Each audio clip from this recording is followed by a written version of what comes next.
Hoje vamos conhecer a fascinante figura de Pedro. Ele foi um dos 12 apóstolos de Jesus Cristo, conhecido por sua devoção e papel de liderança na comunidade cristã primitiva. Mas antes, gostaria de convidá-lo a se inscrever em nosso canal e comentar de onde você está nos ouvindo e como está se sentindo hoje. Ao longo de sua vida, Pedro desempenhou um papel central nos eventos registrados nos Evangelhos e nos Atos dos Apóstolos. Ele é mencionado repetidamente como uma figura proeminente nas Escrituras, conhecido por sua fé inabalável e proximidade com Jesus. O Novo Testamento revela que o nome original de Pedro era Simão, cuja variação Simeão é mencionada em apenas 2 trechos. Esse fenômeno reflete a prática judaica da época de combinar o nome de figuras importantes da Bíblia com um equivalente grego ou romano semelhante. Em um momento crucial, Jesus renomeou Simão como Cefas, proveniente do aramaico kipa, significando rocha ou pedra. Essa transformação é preservada em 9 passagens como Cefas no Novo Testamento, enquanto em 156 outras ocasiões, utiliza-se Pedro. Pedro viveu como filho de Jonas, ou João. A sogra de Pedro foi curada por Jesus em sua casa em Cafarnaum, indicando que Pedro era casado ou viúvo. A passagem em 1 Coríntios 9, versículo 5, também sugere que ele poderia ter sido casado. Pedro era pescador assim como seu irmão André, e os filhos de Zebedeu, Tiago e João.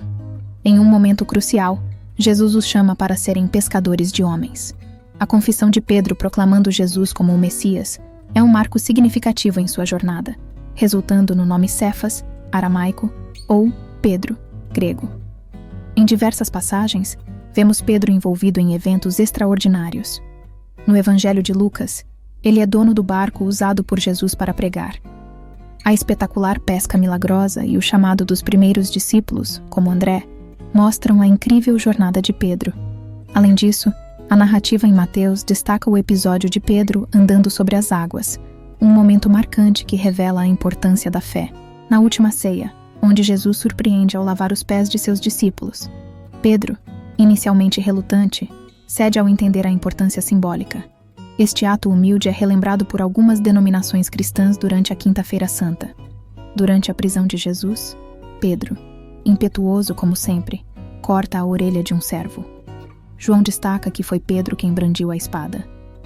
Mais tarde, Pedro é confrontado pelo Sinédrio 2 vezes, desafiando abertamente suas autoridades. No livro dos Atos, uma visão divina leva Pedro a aceitar os gentios, alterando sua compreensão das leis alimentares. Ele desempenha um papel crucial na decisão de evangelizar os gentios, marcando um ponto crucial na expansão do cristianismo. Em Atos 12, vemos como Pedro, encarcerado por Agripa I, é resgatado por um anjo. Após sua libertação, ele deixa Jerusalém para um destino desconhecido. Embora haja poucas informações conectadas sobre seu destino subsequente, pequenos episódios da sua vida são mencionados em fontes históricas. Nos Evangelhos e em Atos, Pedro emerge como o apóstolo mais proeminente, embora tenha negado Jesus 3 vezes durante a crucificação. A tradição cristã destaca que, apesar dessa negação, Pedro foi o primeiro discípulo a quem Jesus apareceu, restaurando assim sua posição. Considerado o primeiro líder da igreja primitiva, Pedro desempenhou um papel crucial, embora tenha sido eventualmente superado por Tiago, o irmão do Senhor. Sua liderança é fundamentada na crença de que, por ser o primeiro a ser visitado por Jesus após a ressurreição, sua liderança estabelece a base para a sucessão apostólica e o poder institucional da ortodoxia.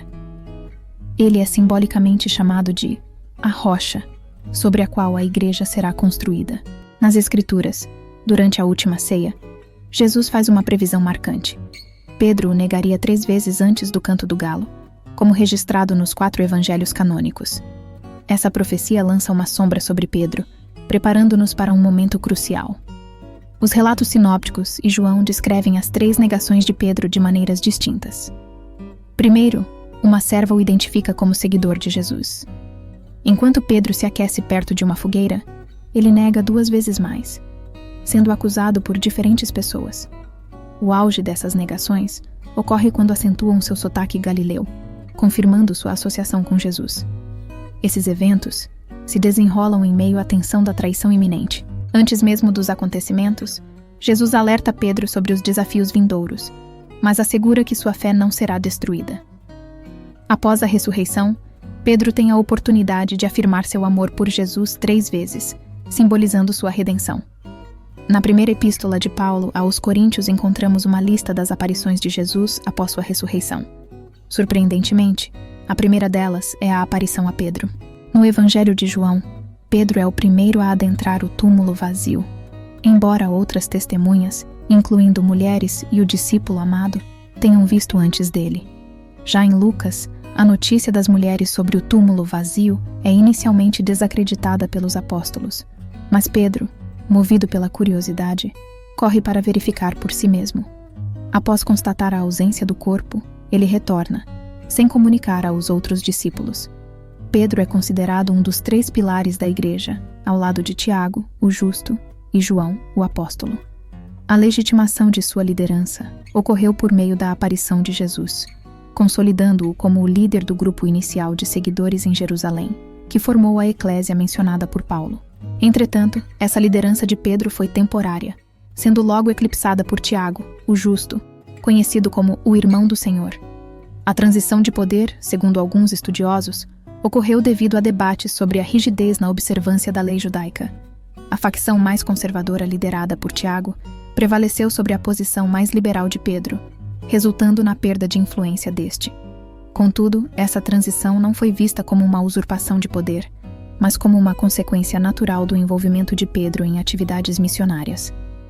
Clemente de Alexandria registra que, após a ascensão de Jesus, Pedro, junto a Tiago e João, escolheu Tiago, o justo, como bispo de Jerusalém. Pedro desempenhou o papel de pontífice máximo, sendo o elo crucial entre as visões opostas de Paulo e Tiago. Pedro tinha a responsabilidade de ser apóstolo aos judeus, enquanto Paulo era apóstolo aos gentios. A posição de bispo de Roma atribuída a Pedro e a posição de Tiago como bispo de Jerusalém refletem a liderança na igreja primitiva, com Pedro atuando como um conciliador entre diferentes correntes do cristianismo nascente. Em Mateus 16, versículos 13 a 19, Jesus, em diálogo com seus discípulos, questiona sobre a identidade do Filho do Homem. Após diversas respostas, Pedro declara que Jesus é o Messias, o Filho do Deus vivo. Em resposta, Jesus o abençoa, revelando que essa compreensão não veio de humano, mas do Pai Celestial. Ele então designa a Pedro como Cefas, Pedro, e afirma que sobre essa rocha construirá sua igreja, resistente às forças adversas. Uma visão comum de Pedro é apresentada, destacando sua natureza contraditória. Embora tenha sido um dos primeiros discípulos chamados e o porta-voz do grupo, Pedro é também um exemplo de pequena fé. Em Mateus 14, Jesus o repreende por duvidar. Mesmo após a negação tripla de Jesus, a ressurreição transforma Pedro em um exemplo de pecador perdoado. De acordo com a epístola aos Gálatas, Pedro chega a Antioquia, onde é repreendido por Paulo por adotar uma postura conservadora em relação à conversão dos gentios e por fazer refeições separadas dos não-judeus. Essa visita gerou debates intensos sobre a aceitação dos gentios na comunidade cristã. Tradições subsequentes sugerem que Pedro teria sido o primeiro patriarca de Antioquia. Escritos de Orígenes e Eusébio, em sua História da Igreja, afirmam que Pedro fundou a Igreja de Antioquia. Contas posteriores, como as do Liber Pontificalis do século IX, mencionam que Pedro teria sido bispo em Antioquia por 7 anos, possivelmente deixando sua família na cidade grega antes de sua jornada para Roma. Além disso, algumas famílias modernas na Síria e Líbano alegam uma linhagem direta de Simão Pedro, remontando ao século I. A primeira epístola de Pedro menciona uma saudação da igreja em Babilônia, deixando espaço para interpretações. Poderia Babilônia ser uma referência a Roma, um apelido comum na época, ou a diáspora judaica em geral? A incerteza alimenta teorias recentes e debates. Ao examinarmos a epístola aos Romanos de Paulo, escrita por volta de 57 d.C., notamos uma ausência notável. Cerca de 50 pessoas em Roma são mencionadas por nome, mas Pedro não está entre elas. Além disso, durante a estadia de 2 anos de Paulo em Roma, conforme narrado em Atos 28, não há menção específica de Pedro. No epílogo do Evangelho de João, Jesus profetiza sobre a morte de Pedro, aludindo a um momento em que ele estenderá as mãos e será levado para onde não deseja ir. Algumas interpretações sugerem que isso aponta para a crucificação de Pedro. Uma ideia reforçada pelo incidente em Atos 12, versículos 1 a 17, onde um anjo o liberta de uma prisão, simbolizando seu destino idealizado. A tradição cristã primitiva afirma que Pedro enfrentou o martírio durante o reinado de Nero, por volta do ano 64 d.C. Segundo consta, ele foi crucificado de cabeça para baixo no Monte Vaticano, recusando-se a morrer da mesma maneira que seu senhor. O Papa Clemente I, no final do século I, menciona o martírio de Pedro, destacando sua coragem diante da perseguição. A tradição católica afirma que Pedro enfrentou a crucificação invertida nos jardins de Nero, sendo posteriormente sepultado nas proximidades da tumba de São Pedro. Assim, nos despedimos de Pedro, o apóstolo destemido, cujo fim é envolto em fé, coragem e um profundo comprometimento com sua missão. O melhor lugar para conhecer as histórias dos personagens bíblicos é na Bíblia. Então gostaria de convidar a todos vocês a lerem a Bíblia todos os dias. Estou deixando aqui, no primeiro comentário fixado, a sugestão da Bíblia que uso para meus estudos bíblicos e as que minha família tem aqui em casa. Não se esqueça de se inscrever, comentar e deixar o like. Até a próxima jornada pelo mundo das Escrituras Sagradas. Que a presença de Deus seja uma constante em sua vida, trazendo bênçãos, alegria e amor. Deus os abençoe.